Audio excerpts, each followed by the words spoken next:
There we go. Hola amigos, buenos dias from the West Coast and buenas tardes to those of you on the East Coast. Thank you for joining us again. We hope all of you are doing well, staying safe and healthy. My name is Jesse Martinez. I'm the founder of Latinx Startup Alliance and also your host. This is our weekly series where we focus on bringing some of the tools and resources catering to our Latinx founders, entrepreneurs, and also talent so that you can become aware of what's available to you during these pandemic times. But before we get started, as always, let's take a moment of silence for Black Lives Matter. Our hearts and prayers go out to all the families, to all the lost lives, and ensuring that, we all unite and fight for justice for all. And so let's just take a moment.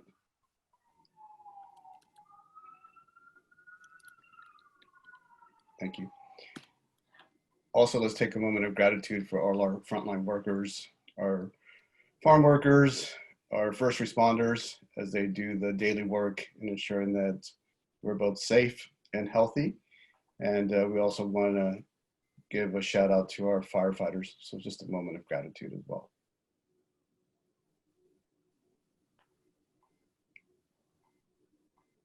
Thank you. We also want to thank our partners, We're All Human, the Hispanic Star, and her amazing team that is led by Claudia Romo Edelman, and allowing us to bring you these weekly series, Hispanic Stars in Tech. Our mission, again, each week is to connect you with some of the tools and resources to help our fellow entrepreneurs, our founders, and also some of our talent, and making sure that you're aware of what are the resources available out there, and also helping you build some relationships as you go through these pandemic times. This morning, I'm very honored to have a special guest, Robin Garcia-Amaya. And so let's welcome Robin this morning. Robin, how are you doing? I'm well, thanks. Thanks for having me, Jesse.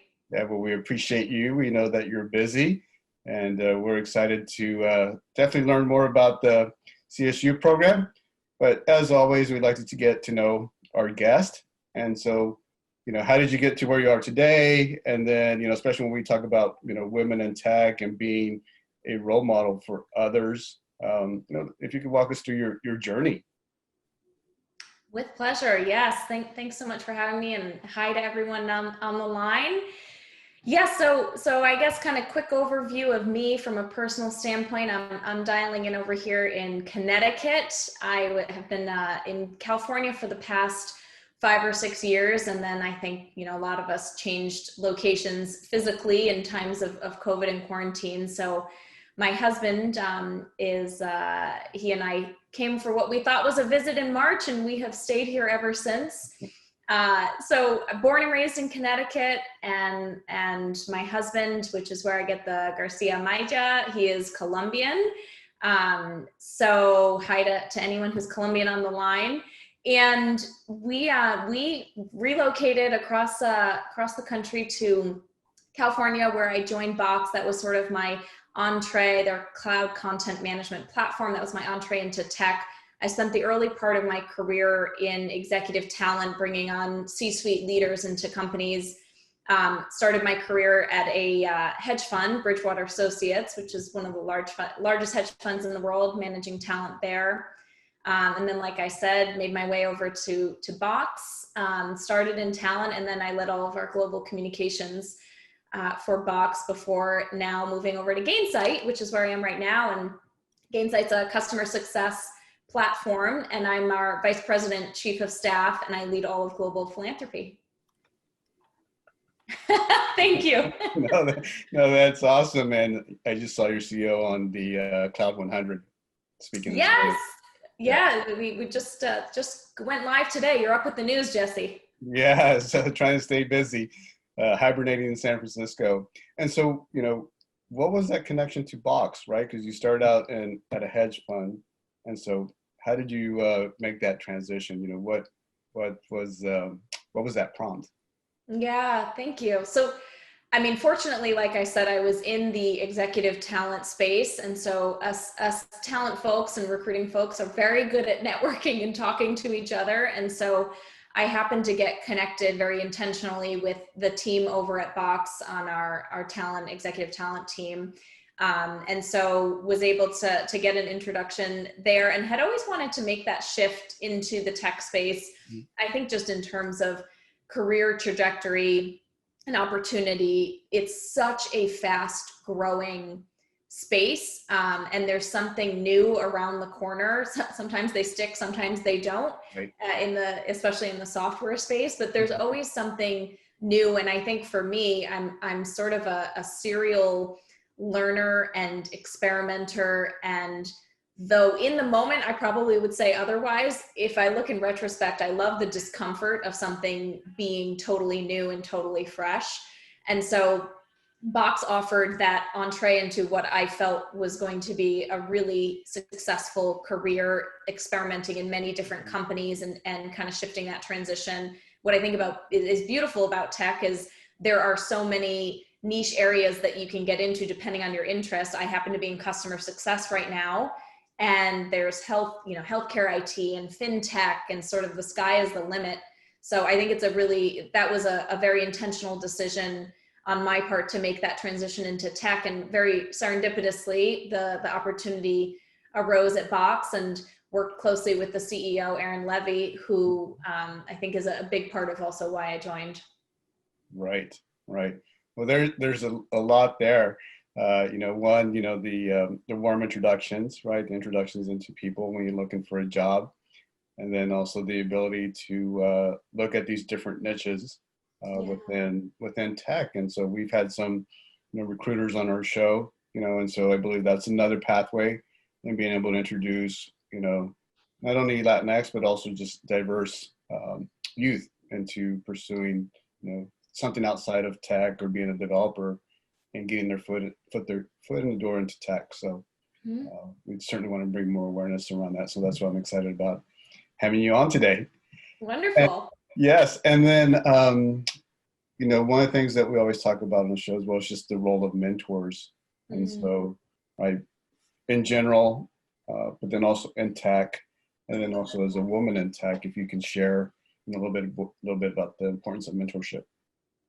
Oh, absolutely. I have a very long list of mentors. I think they fall into different tiers and categories, which is one of the suggestions I would make when you think about mentors is what role will that mentor play for you, and be very intentional about that role, and sort of have a clean agreement when you develop that mentoring relationship. And if I'll have to find it, but I think if you do a Google search of personal board of directors, there's some really interesting exercises.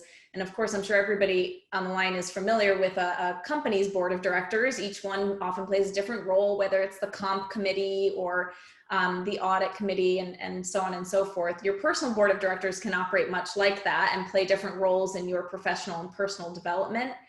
And so I've been fortunate enough to get coaching on how to really understand how to build my personal board of directors. So there are different people I call for different purposes, whether I'm having a day where I feel just ounces of imposter syndrome, that feeling where you feel like they're going to figure out that I'm trying to figure it out as I go along too, which I think I feel very often. So that's that discomfort feeling and kind of thriving in that.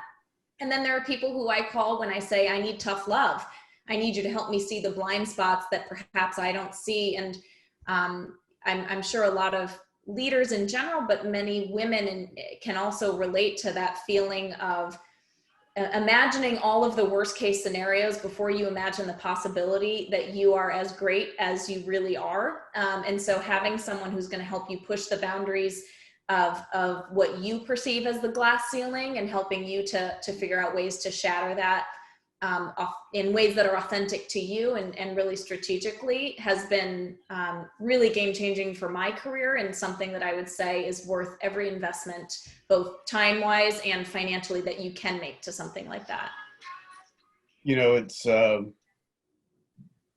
come up a couple of times with regards to personal advisory board, and so that's something that yes, exactly, we're definitely going to cover in some other sessions, because it's all about how do we educate others on what are we doing, like yes, in our career paths and our career journeys.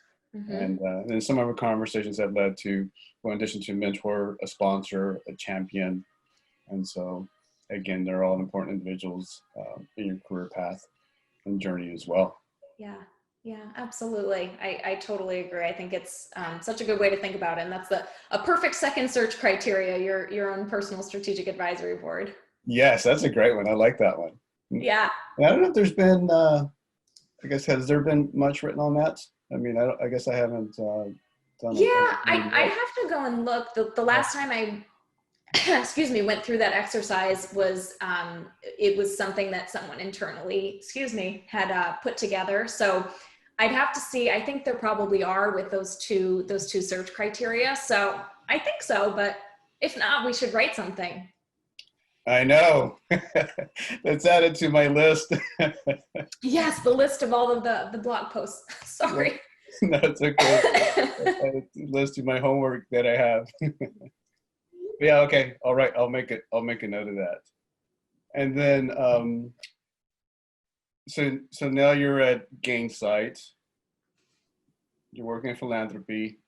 Tell us a little bit about that. Like, what does your day-to-day look like? And then, what are some of your goals?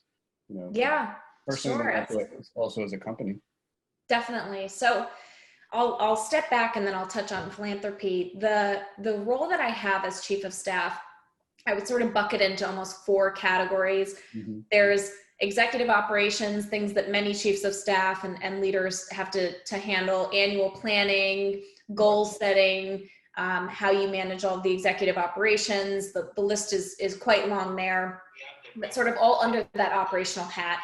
And then the second category is all communications. And so there's some components of corporate communications. I manage all of our internal communications, all of the CEO's communications. So he has many speaking engagements that he participates in, sometimes 5 a week. So in partnership with our marketing team, I'm thinking about how do we position Gainsight? What's the best story to be telling based on the audience? Is our CEO the right person? Is it something that I should be speaking on, or our CMO or our chief product officer? And so that's sort of that executive communications landscape. And then there's just the human side of things. I would say on any given week, 20 to 50% of my time are teammates who are looking for a safe space to brainstorm on something or talk about their career or development. So I get a lot of satisfaction from that mentorship component as well, or things that maybe they're not comfortable talking to their manager about, and they just need a sounding board, and it's an honor to be called on those occasions too. So, and this, I think someone asked maybe a question on it.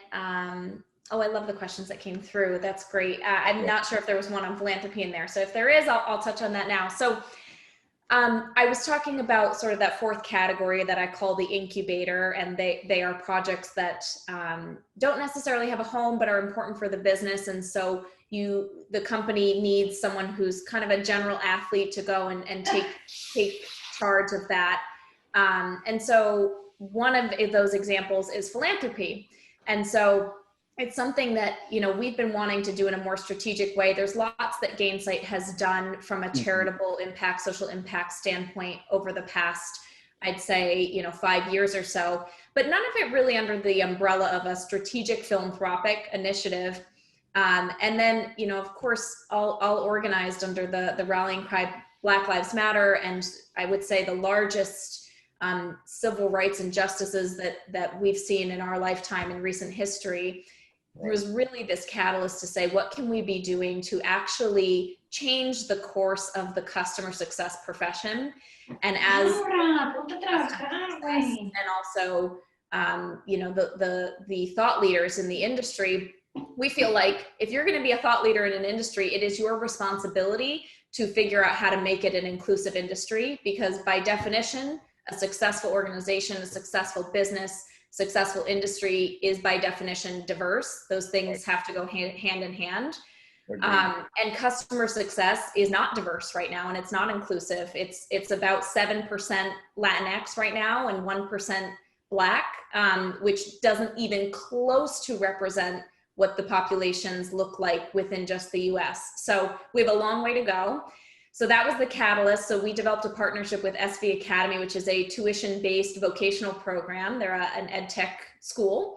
And what we are doing is we are providing resources for individuals from marginalized communities. And so that's everything from marginalized communities by race, marginalized communities by income, which are disproportionately low-income earners are disproportionately people of color, and also people who don't have a college education and haven't had some of the privileges that many of us and you know, myself, I'm very aware that with privilege comes opportunity, and a lot of individuals who are incredibly talented don't have that. So we're trying to break down those barriers, invite participants to go through this ed tech program, and then we are raising funds to pay for all of their tuition. And then we are also developing the partnerships with companies so that they then are placed in paid internships coming out of the program with clients of ours or people in the customer success community. And so Gainsight doesn't get paid for it. The fundraising we are doing is just dollars that skip us and go from the partner to pay the tuition. And the ultimate goal is to fuel the top of the funnel. It's an incredibly fast growing profession. So we want to fuel entry-level customer success associates into the pool of this fast growing field, and also ultimately create wage expansion. And our big North Star is $100 million of wage expansion over the next 3 years. And that just quite literally means the dollars that people were earning before making this career transition, how much have their wages expanded by, you know, multiplied by how many people go through the program. That's amazing. And so lots of questions here. And the first one, really just taking a step back and defining what customer success is, you know, so that our audience is aware of what the term actually means. Yes, thank you for that. Thank you. And sorry if I jumped ahead. I love No, that. no. Customer success, it's such a good question because it is a relatively new concept. Really within the past 5 to 7 years is when we transitioned from customer service to customer success. So if you think back multiple years ago, the vendor, so the place that you would go and buy, you know, Best Buy or Circuit City, the place that you would go and buy your computer from is has all the control. You only have one choice. You go to that vendor and you're a repeat customer because you're forced to be. And then now fast forward, the customer is at the center of that ecosystem. We have all the power. We have all the choice to go to all the different vendors, and whoever surprises and delights us the most is who we stick with. And just like that, you can lose us if we aren't delighted and happy and successful. Right. So the concept of customer service is by definition reactive. You have a problem, you call, I'm gonna take care of that. Customer success is about proactivity. And so we want to understand, how do we sell to you? How do we make you successful in your journey as a customer? How do we sell more to you, which is the upsell? How do we make sure that you don't go and use another vendor, which is churning? Right. And how do we make sure that what you bought from us, you in a subscription model don't buy less, which is the downsell. So that whole journey is customer success. That's great. And thank you for defining that. And so I know firsthand, you know, I got introduced to customer success in 2017, you know, when I was in EIR at Salesforce, and I attended the Gainsight conference, and I was like, oh, wow, look at all these people, look at all these happy people, look at all these jobs. And then I put my diversity lens on. I was like, oh, it's not that diverse. And Yeah. So yeah, so it just really struck home. And so that's why I was super excited to read about the program, and then even more so to learn about that you were leading it. And so, and so the program, tell us a little bit about the program. Like, how long is it? Is it open to people around the world? Is it US only? Yes, I saw that. Kelly, thanks for the question on worldwide or US. So it is right now just in the United States. And the reason for that is we're partnering with SV Academy, and on their roadmap is to expand globally. But they've started just with the US right now. So that is 100% the North Star. They actually were originally really just Bay Area based. And so now we've expanded across the entire United States and including Canada as well. So that is the hope, that it continues to really evolve. I know half of our employee base is abroad as well. So we really would love to be able to continue to diversify the talent in much larger than just the US. And the program is, it's by application. So there's a rigorous application process. We'd love to have as many people as possible. SV Academy usually sees about 2,000 applications per cohort, and the cohorts are 20 to 30 people. So it's a really rigorous process, but we all are also offering on top of that free access to what we call Pulse Plus, which is kind of a good first entree into customer success. It's online training. And so we're offering that to anyone who's been impacted by COVID and lost their jobs as well. That's great. Okay, so US, Canada today, and then 30 people per cohort, is that correct? 30 people per cohort, yeah. We have about 30 or so people funded right now, and 50 people will be funded by kind of midpoint of the fiscal year. I should say by the end of this calendar year, we'll have 50 people funded. Okay. So amazing traction so far. Yeah. And we are just about to open formal applications. We're taking interest right now, and then I believe next week the actual formal applications will open. Okay. And then how long does the cohort go for? What's the duration? Yeah, so it's a two-part component, the program. The first part is a 4-week intensive training program, full-time, and that's the part that is paid for by ultimately the partner that we're facilitating. And then immediately following the training session, that flips directly into a 8-week paid internship. So full-time internship, fully paid. And we are getting commitments for $10,000 for the paid internship, which nets out to roughly a $65,000 a year base salary. Okay. And so we are requiring for our partners to be part of this. They cannot pay any less than that, because we think for entry level, that's fair market value for the Bay Area. But of course, we're saying you have to prove it. If your pay practices suggest that this person should be paid more, then you have to pay them more. So it's our way of making sure that this isn't free. Inclusive talent is not free, and this is our way of making sure we're protecting these game changers as they enter the world. Right. I should say. Yeah. Well, no, thank you for that. I know there's always been such a challenge around internships and fellowships being paid, and so it's great to see all the companies that have signed up, especially ones that are geared toward diversity, which I think is just a self-perpetuating cycle. Yeah, and so how do we break down or eliminate most of those barriers and those hurdles? And so, I went through that firsthand. And so, thanks, Kelly. I love Kelly's comments on this. Yeah, as you're talking about the program and the locations and worldwide, I was thinking about Latin America as well. And, yes, I would love to.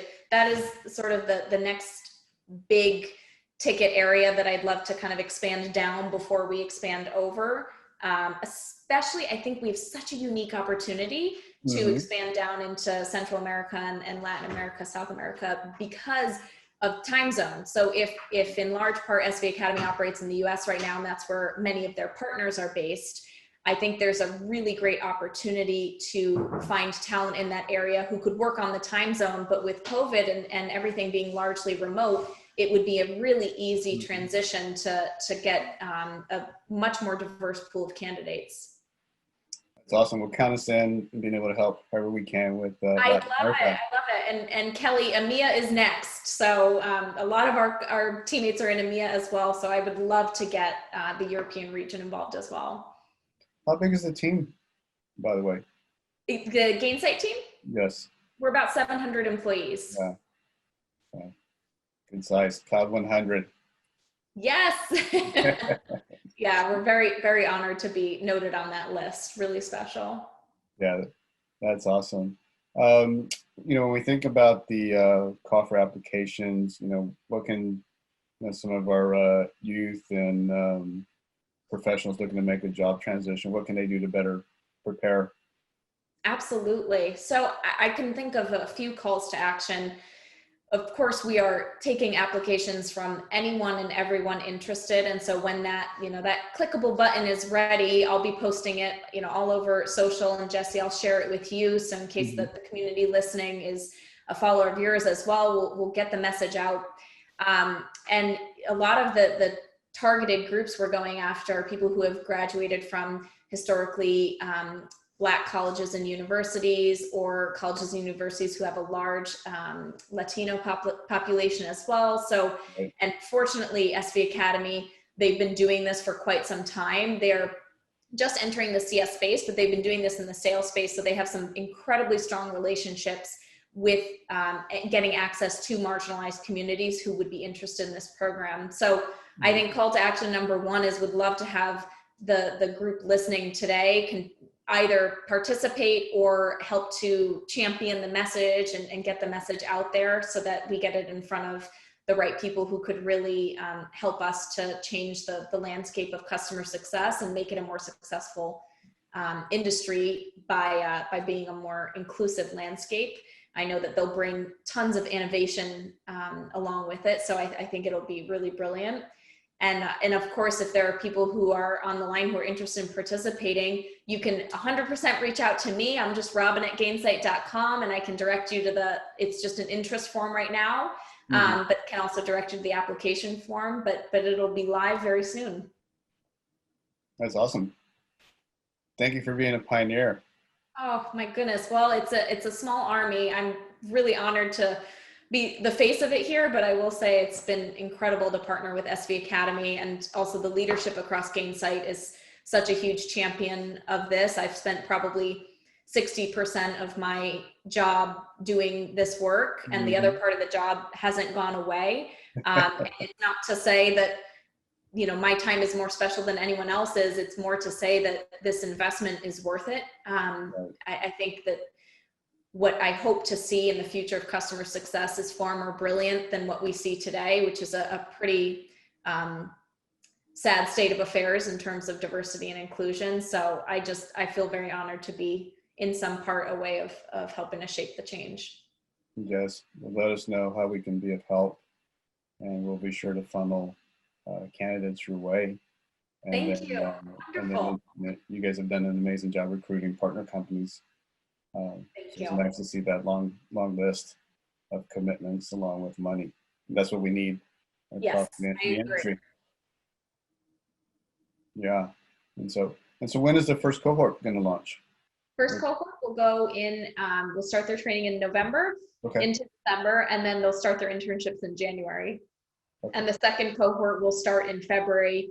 And then the idea is that once, the curriculum is all ironed out, this is really the pilot program. The cohorts will actually run every 2 weeks. So we can get a lot of people through the program. So, 20 is the first cohort, 20 applicants, but the idea is that we're funding the first 50, but there have been 30, 35 cohorts who have gone through SV Academy for the sales track. So you start doing the multiplication of that with 30 or 40 people per cohort once it really gets humming, and I think we can have a lot of impact very quickly. Yeah, that's great. Yeah, I know Raheem as well, and he's done an amazing job. Raheem's the CEO of SV Academy, and it's tremendous. Yep. Yeah, I met him through the Salesforce ecosystem, so what an amazing ecosystem, being able to connect people, and a lot of great work being done in the Ohana, as they say. Yes, that's right. And so let's see, audience, we apologize again for the minor interruption there, but if you have any questions, please put them in the chat for Robin while we have her here live so she can answer any questions you may have. Absolutely. Jesse, would you like me to start ticking through a couple of them that came through? That would be great. Sure. So I saw Kelly's question about how to reach out to a mentor, sponsor, or coach. And Kelly, I completely feel you. A cold call or a blind reach out on LinkedIn always kind of feels a little uncomfortable, especially for something as personal as a mentor relationship. So a few ways to think about it. One is, if there's someone who you really admire in your field, who you're interested in, and you just haven't had that connection point yet, you may not start with positioning it like a mentorship, saying, hey, would you be my mentor? You might just start it with everybody loves to talk about themselves. I mean, you know, I'm sitting on a webinar talking about myself. So people generally love to share the wealth of knowledge that they have. And I know a lot of people feel very honored by that. And so the way I usually do it is I'll send a note on LinkedIn and I'll say, I saw X personal thing. So pick something that's relevant that they've posted about. So it shows that you've actually done your research, you know who this person is, it's personal. Highlight something personal. And then you might just suggest, would you be open to me picking your brain for 15 minutes? I'd love to chat with you about why. And then, you know, pick the second thing that is relevant to their space, position, kind of appeals to the inner ego and all of that, all of us, and kind of gives them permission to be able to share something that they're an expert at. And the other strategy is asking for 15 to 25 minutes, never 30 minutes or more, because it feels really easy, super doable. And most of the time people are, again, really delighted to share the information, honored that you'd ask. And the timestamp that you're asking for is super nominal, that they're inclined to do it. Another strategy is asking somebody who you admire at work, hey, do you work with a coach? Or who are your mentors? And then you can get a sort of facilitated introduction to somebody in their space in a more formal mentorship capacity. Okay, that was Kelly's. And That's a good question. oh, Chris, any advice on accessing funding for a startup in the Hispanic minority community? Yeah, so, you know, one of the things I am less equipped to answer this, but I'll share sort of on behalf of my husband and his two brothers. So he's one of three. All three brothers are tech startup founders, and all three, as I mentioned, are Colombian. And one of the strategies that they use is doing a lot of research on companies like, I know Andreessen Horowitz, a lot of these large VC companies are creating targeted teams to do investing in minority owned businesses. And I think it's still relatively nascent. I wouldn't say that it's a super well-oiled machine, so I wouldn't expect that they're gonna know where to find all of the talent. And so either reaching out to those, doing your research on whether it's Andreessen or Bessemer or Bain or you know, some of these other companies that are really making large investments in diversifying their portfolio. Acceleprise has also done some work on this as well. Right. And then either doing two routes, kind of like we were talking about with Kelly's question. One, blind reach out, making an introduction, you know, having a really clean, crisp pitch for what you're asking for. And then two is finding somebody who's a little further ahead, perhaps who's been invested in by one of these large companies, and asking them for an introduction.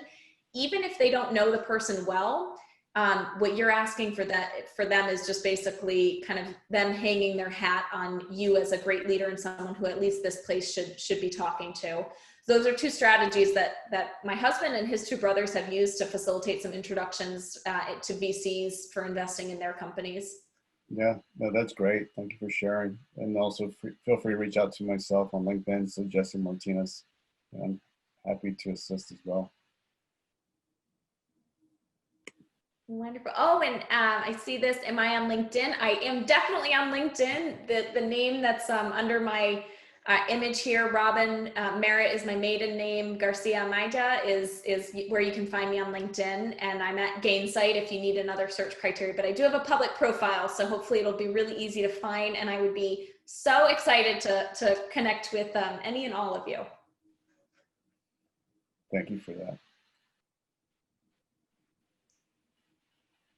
Jesse, do you see, I'm just scrolling through the chat. Let me know if there's anything I've missed or any other questions. This was an interesting one, the one about how marketing is aligned with customer success.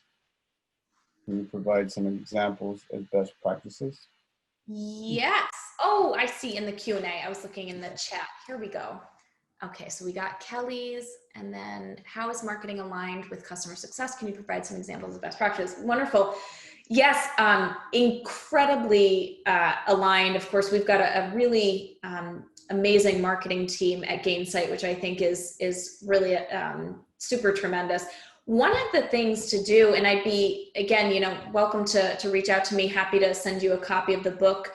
I don't have it next to me here, but our CEO, Nick, just recently published a book called The Customer Success Economy.